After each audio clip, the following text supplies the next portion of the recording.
เมื่อว่านั่นเลยกลุ่มเลยลัดตั้งเลยลัดนี่ติดปองนึงเมื่อว่าในสองคนติดปองในก็ว่า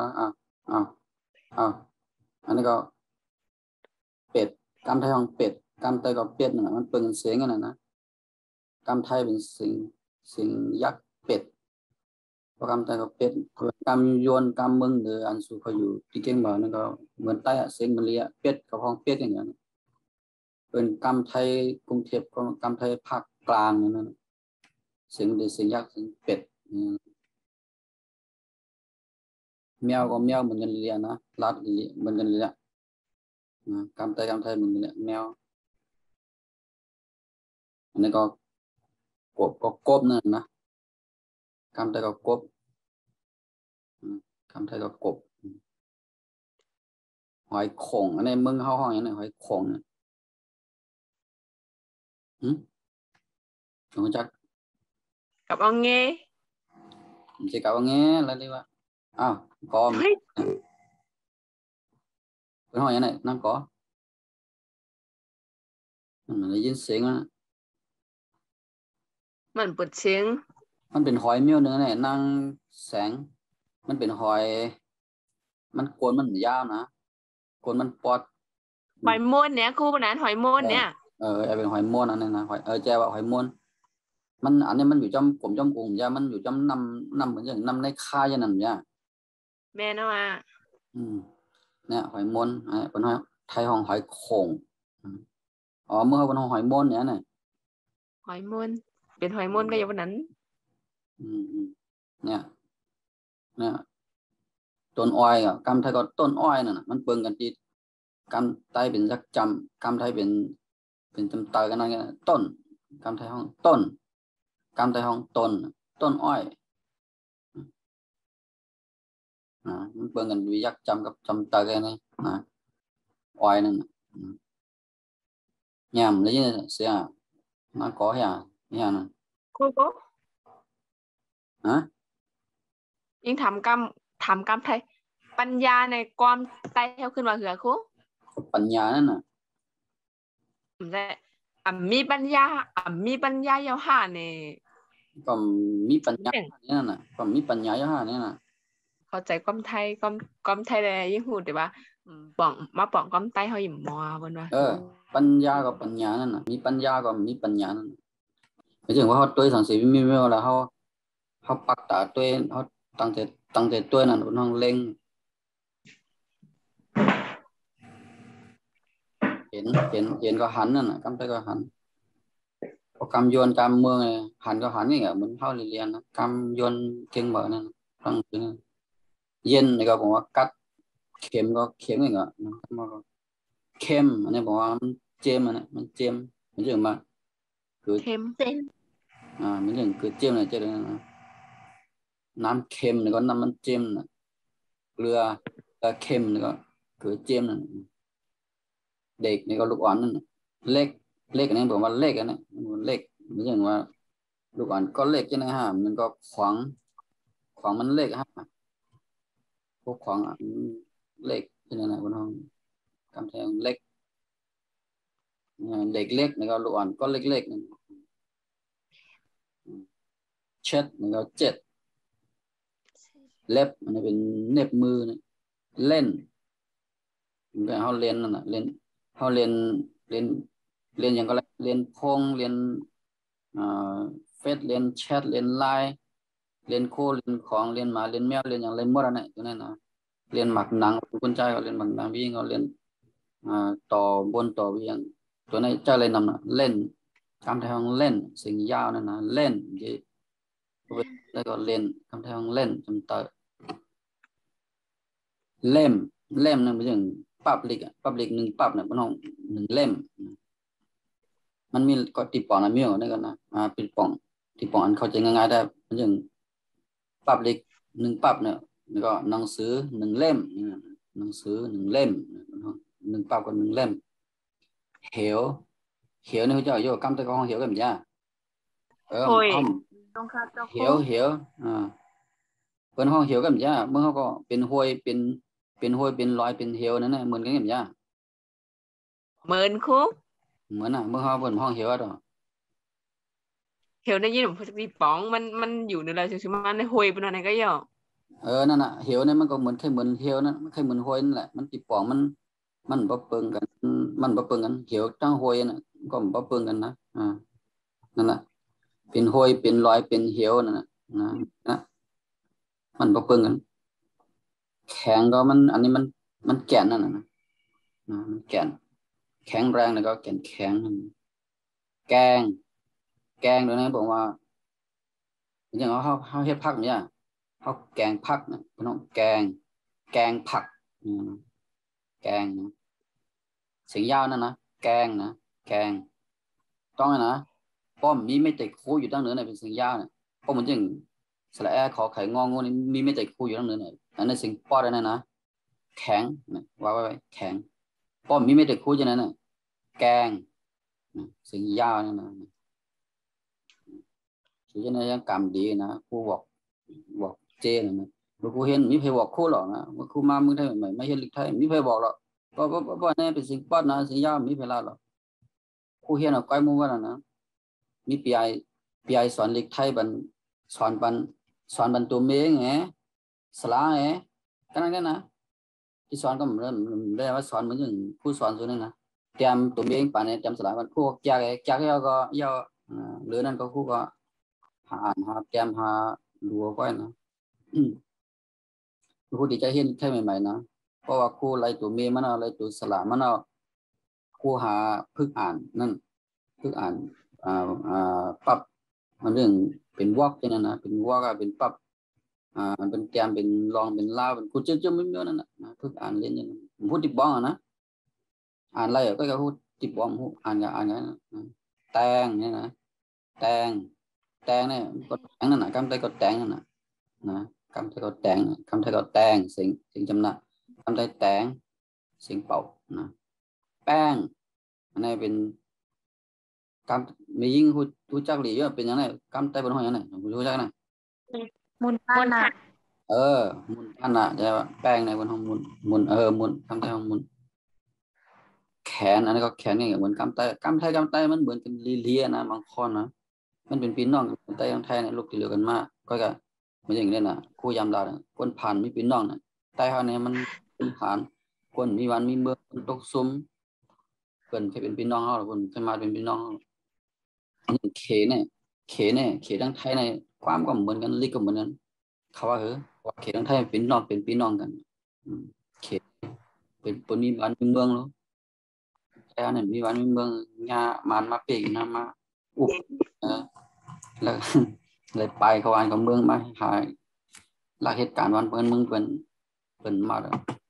จำเมืองเขามีอันห้างก้อยแล้วเป็นเขาเลยอุปเปิงเขาก้อยเขามาเขามีกันมาแต่ไทยเนี่ยพี่น้องเขาเนี่ยคนไทยอย่างนี้พี่น้องกันทั้งไทยนะนายแกคนนั้นนะคนผ่านมีพี่น้องหมันเต้นะ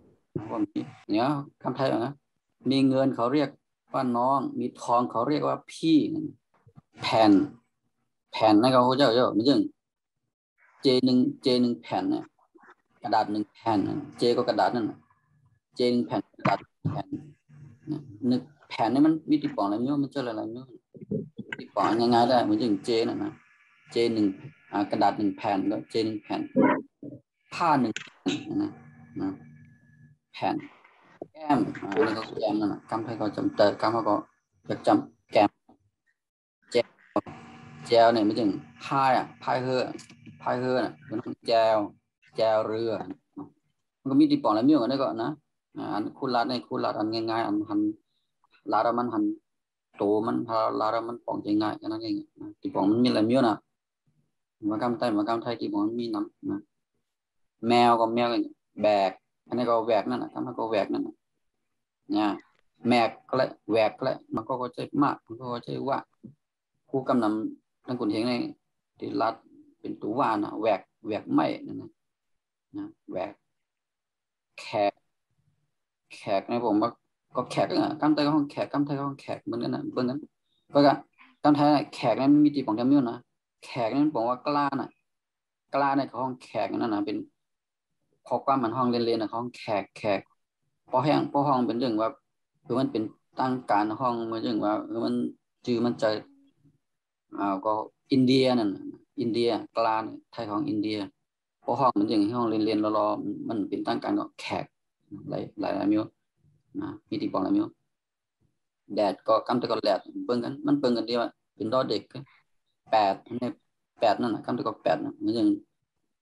7 8 9 10นั่นผงอันนี้เป็นพองนะอย่างพองมุ้นพองแป้งพองเขาอย่างนั้นของผง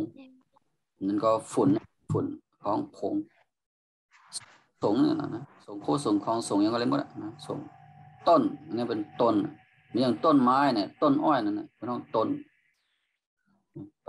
ต้นก็ต้นอย่างอะไรหมดนะต้นไม้ต้นตอกต้นหมอกต้นอย่างอะไรหมดฝนก็ผลทนนะบอกว่าเยื่นกันนะทนก็เยื่นกันก้มก็กลมโดมก็บอกว่าโนมนะโนมยังก็แล้วโนมหมอกโนมเข้าโนมพักโนมยังก็เลยหมดนะโดมในต้มก็คำแต่ก็ต้มนั่นนะต้มข้าวต้มพักต้มอย่างไรหมดนะผมอันนี้ก็ขนโหนั่นนะผมนี่มีที่ปองอะไรเมื่อนะบอกว่าขนโหก็แล้วนั่นก็บอกว่าเปิ้นใจก็มันบอกว่าคานั่นน่ะผมนี่ก็คานั่นน่ะคาโหนั่นน่ะส้มอันนี้ส้มนี่เป็นหมักจอกนั่นนะส้มหมักจอกนะนมนี่ก็คำแต่ก็ของนมนี่ร่มนี่เป็นจองนะจองลมก็ลมนี่ก็คำแต่ก็ลมนี่คำไทยก็ลมหกนี่มันมีที่ปองอะไรเมื่อนะปองอันหันดีๆก็ตัวหกนั่นน่ะอย่าง4 5 6น่ะตัวป้ายนับนะแล้วก็แทงโยงพอล้มเนี่ยเขาบอกว่า6อย่างนั้นนะไม่ใช่6ล้มนั่นน่ะพอเขาล้มแล้วก็แทงโยงก็น้ำเฮเนี่ยน้ำ6เนี่ยตัวนี้มีที่ปองอะไรไม่รู้นะน้ำปองมีน้ำ6ก็บอกว่าน้ำเฮ6ล้มก็บอกว่าล้มเลข6เนี่ยก็บอกว่าป้ายนับที่6มีที่ปองนั้นนกก็นกนะกำไทยเป็นสิ่งจำนานะนกนะ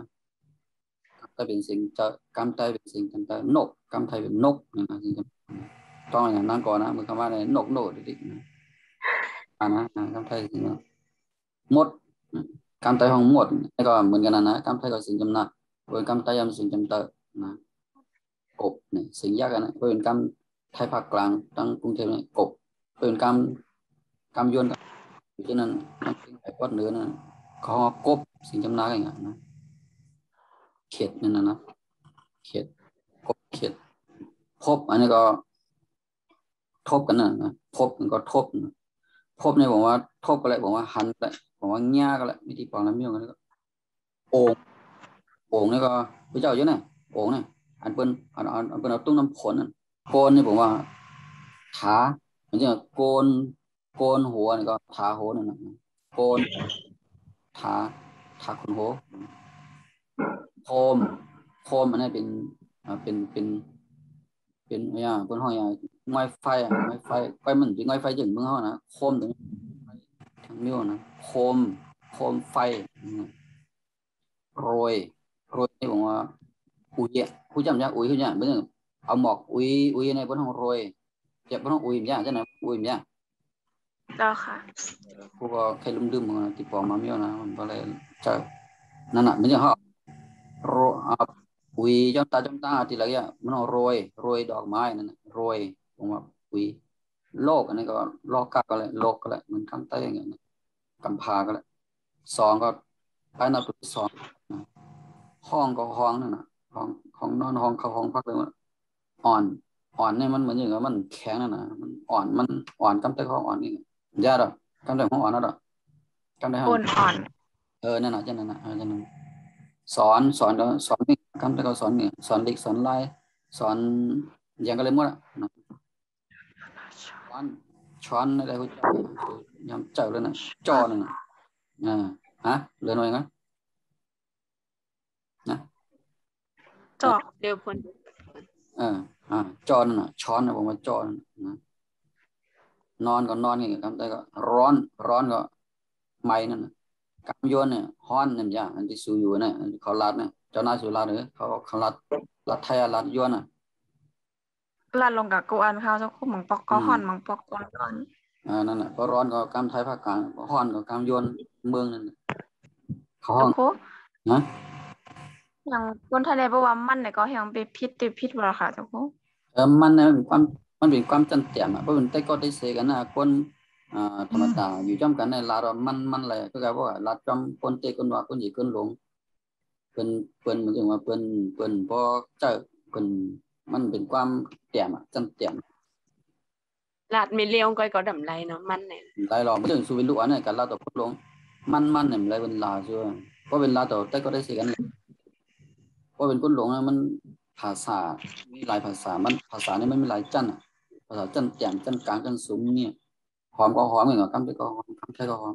ย้อมบอกย้อมนั่นน่ะย้อมอย่างก็เรียกว่าย้อมสีย้อมอย่างก็เรียกว่าล้อมก็ล้อมนั่นน่ะอย่างล้อมหัวนั่นก็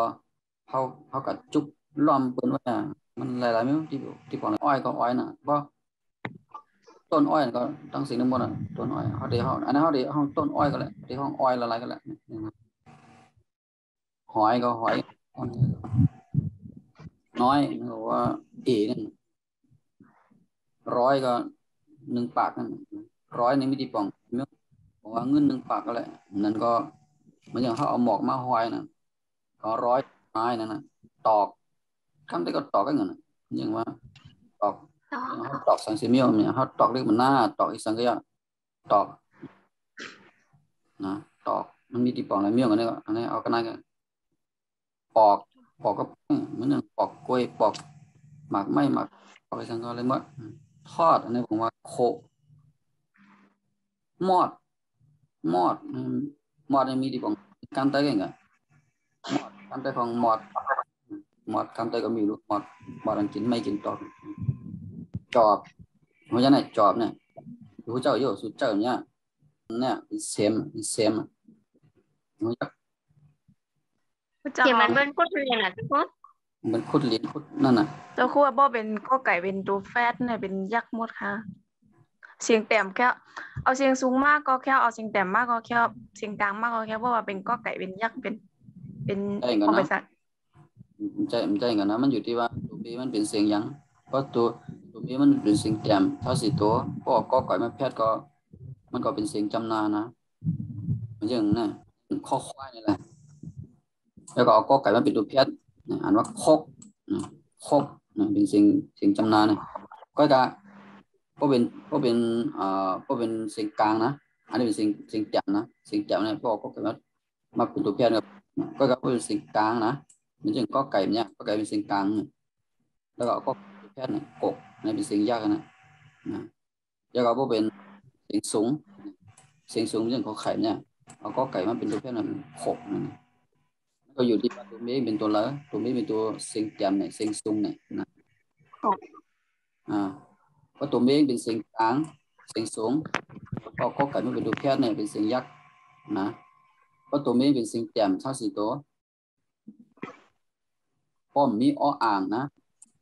มีอยู่ตั้งหลังมันจะไหนนะเป็นจะไหนละนะสิ่งนั้นนะชอบก็เก็บทั้งใจก็